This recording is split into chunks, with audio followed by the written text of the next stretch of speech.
الحمد للہ وحدہ والصلاة والسلام علی من لا نبی بعد اما بعد۔ معزز ناظرین کرام، ہم ایک بہت ہی مقدس مہینے کے اندر سے گزر رہے ہیں جس کو ماہ صیام کے نام سے یاد کیا جاتا ہے۔ اللہ تعالیٰ نے قرآن کریم کے اندر اس ماہ مبارک کے روزوں کا ایک مقصد بیان کیا ہے۔ فرمایا یا ایھا الذین آمنوا کتب علیکم الصیام کما کتب علی الذین من قبلکم لعلکم تتقون۔ اے ایمان والو، تم پہ روزوں کو فرض کیا گیا ہے جس طرح تم سے پہلی قوموں پہ اللہ تعالیٰ نے روزوں کو فرض کیا تھا۔ اب یہاں سمجھنے کی بات یہ ہے کہ اللہ تعالیٰ نے پہلی قوموں کا تذکرہ ہمارے ساتھ کیوں کیا؟ تو اللہ تعالیٰ نے اس انداز سے بات سمجھانا اور ہمیں موٹیویٹ کرنے کے لیے اس چیز کو ہمارے سامنے رکھا ہے کہ جس طرح ایک کام بچہ مشکل سمجھ رہا ہو تو والد اس کو سمجھانے کے انداز میں، موٹیویٹ کرنے کے انداز میں کہتا ہے کہ بیٹا یہ کام تم کرو، تمہارے باقی بھائیوں نے بھی تو یہ کام کیا ہے۔ اسی انداز میں اللہ تعالیٰ نے مسلمانوں کو بھی موٹیویٹ کیا ہے اور کہا ہے کہ اے ایمان والو، تم پہ روزے فرض کیے ہیں اور اسے مشقت نہ سمجھنا، بلکہ تم سے پہلے جو قومیں تھیں وہ بھی روزے رکھا کرتی تھیں۔ تم یہ نہ سمجھنا کہ صرف ہمارے اوپر ہی یہ مشکل کی گھڑی ہے، یہ ہمارے اوپر ہی یہ مشقت اور کٹھن کام ہے، بلکہ یہ اللہ تعالیٰ نے ہر امت پہ، ہر قوم پہ اللہ تعالیٰ نے اس کو فرض کیا تھا۔ اور اس کا مقصد کیا تھا؟ لعلکم تتقون، تاکہ تم پرہیزگار بن جاؤ، تاکہ تم متقی بن جاؤ، تاکہ تم اللہ سے ڈرنے والے بن جاؤ۔ اب یہاں بات سمجھنے والی یہ ہے کہ روزے کا جو مقصد ہے ہم نے دیکھنا ہے کیا ہماری عملی زندگی کے اندر وہ مقصد حاصل ہو رہا ہے کہ نہیں ہو رہا۔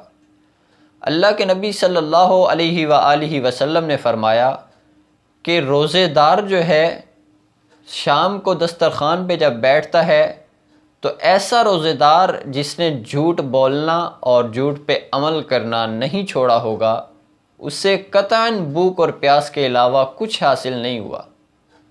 ہم بھوکے اور پیاسے رہتے ہیں کہ ہم پہ روزہ اللہ تعالیٰ نے فرض کیا ہوا ہے، روزے کی نیت سے ہم بھوک اور پیاس تو برداشت کرتے ہیں، لیکن جو دوسری چیز اللہ تعالیٰ نے ہمارے اندر دیکھنی چاہیے ہے کہ لعلکم تتقون، تاکہ ہم پرہیزگار بن جائیں، ہمارا اس پہ عمل کتنا ہے؟ کیا ہم نے دھوکہ فراڈ جو ہے وہ کم کیا ہے؟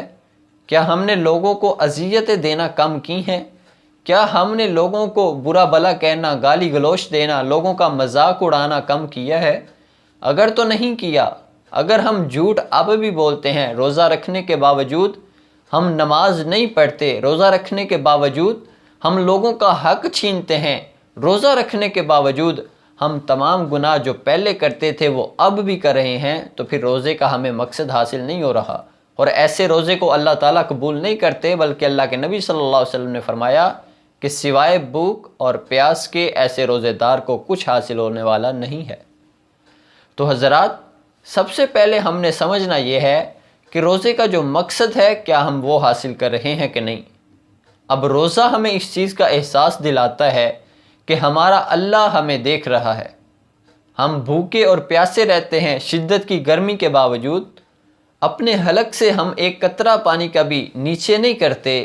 بس اوقات ایسی حالت بھی ہوتی ہے کہ ٹھنڈا پانی بھی میسر ہوتا ہے، انسان اکیلا بھی ہوتا ہے، وضو کر رہا ہو، انسان اس چیز کا واضح خیال رکھتا ہے کہ ایک قطرہ بھی جو ہے میرے حلق سے نیچے نہ جائے۔ کیوں؟ میرا اللہ مجھے دیکھ رہا ہے۔ دنیا پہ بظاہری طور پہ مجھے کوئی دیکھنے والا نہیں ہے، لیکن اس سے اس چیز کا احساس ہوتا ہے کہ آسمانوں پہ بیٹھی ایک ذات ایسی ہے جو میری ہر حرکت پہ نظر رکھے ہوئے ہے۔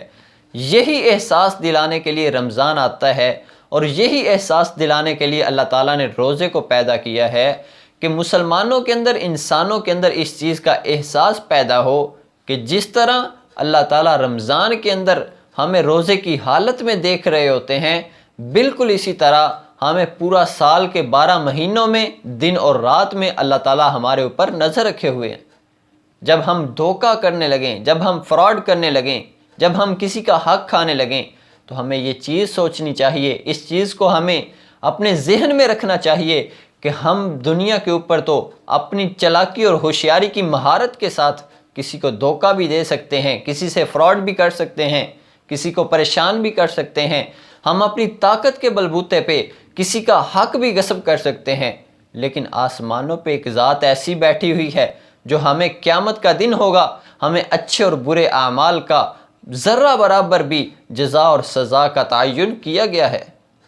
یہی احساس دلانے کے لیے اللہ تعالیٰ نے روزے کو پیدا کیا ہے۔ یہ احساس اگر ہمارے اندر زندہ ہو گیا، یہ احساس ہمارے اندر اگر پیدا ہو گیا تو پھر ہم روزے کے مقصد کو پہنچ رہے ہیں، پھر ہمیں روزے مبارک ہوں، پھر ہمیں ماہ صیام اور ماہ رمضان مبارک ہے۔ لیکن اگر ہم روزہ رکھنے کے باوجود جھوٹ ہم سے نہیں چھوٹ رہا، فراڈ ہم سے نہیں چھوٹ رہا، بے نمازی پہلے تھے تو اب بھی ہیں، جھوٹے ہم پہلے تھے تو اب بھی ہیں، لوگوں کو ہمسایوں کو پریشان پہلے بھی کرتے تھے اب بھی کرتے ہیں، رشتہ داروں کے ساتھ ہماری ناراضگیاں پہلے بھی تھیں اب بھی ہیں، تو پھر ایسے روزے کی حضرات اللہ تعالیٰ کو کوئی ضرورت نہیں ہے۔ اللہ سے دعا ہے اللہ قرآن و سنت پہ عمل کی توفیق عطا فرمائے۔ وآخر دعوایا ان الحمد للہ رب العالمین۔